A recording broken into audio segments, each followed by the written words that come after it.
This is Alexandra, or just Alex as locals call it, a South African township made up of modest houses and more than 20,000 shacks. Home to some of the poorest in the Johannesburg area.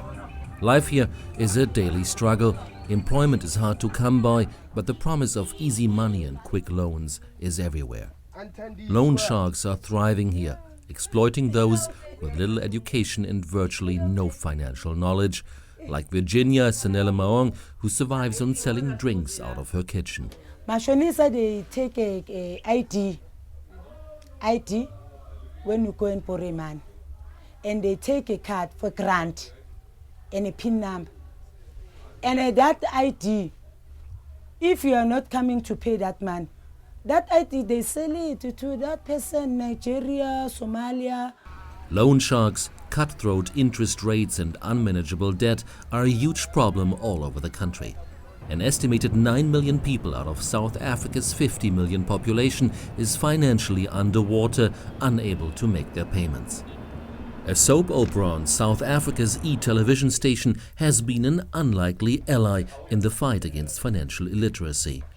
The daily drama called Scandal is locally produced and has been a huge hit for many years.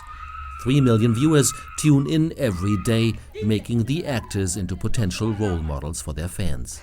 The target market that's aimed for being working class, lower middle class, low income group, those people are, and all those communities that entails, they are hungry for knowledge. They're extremely open to it and eager. So when we discovered that, we started to use soap as a medium for social change. And it's a very effective medium because we are in people's homes every night. We become familiar, we become like family members to them. And you know, you have to get to a place where the characters are credible sources. A World Bank research project used Scandal to find out if education via soap opera really works. Scandal producers tweaked the storyline to include important messages on debt and personal finance. They put one of the show's stars into debt. I'm playing character Malitati, and the segment I played was to show the women how we get indebted and how we can solve our problems and the problems that arises because of the debt in the family. It breaks out the family, the marriages, children, everything gets messed up because of debt. I can explain. Like there's nothing to explain, man. Over the course of 26 episodes, Malitsazi gets into debt, makes bad decisions, and learns how to fix the mistakes.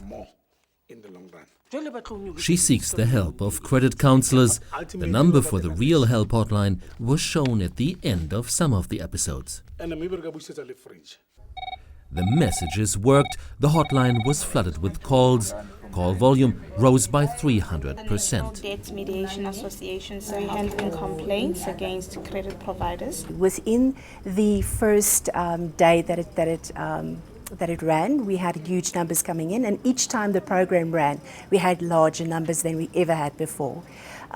This continued for a few months after Scandal as well. So it wasn't just one spike and it was over. We had people calling back at least 3 months after the events as well.